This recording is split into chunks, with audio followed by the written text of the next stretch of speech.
Ganito ang possible na mangyayari sa iyo kapag pumatol ka sa tao na may asawa. Number one, hindi magiging masaya ang buhay mo. Lalo na kung aalis o lalabas ka ng bahay mo. Number two, pansamantala ka lang sa kanya.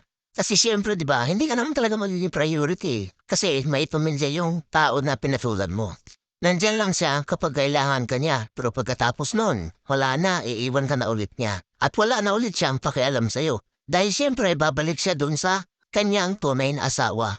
Number three, palagi kang talo. Dahil siyempre, mas marami siyang oras doon sa totoong pamilya niya kaysa sa'yo. Makakasama mo lang siya kapag may libre siyang oras or kapag may kailangan siya sa'yo. Bukod doon, wala na. Dahil alam mo naman na may limitasyon lang talaga. Number four, hindi niya iiwan ang asawa niya. Kahit sabihin pa niya sa'yo na hindi na siya masaya sa asawa niya at ikaw na yung bagong mahal niya.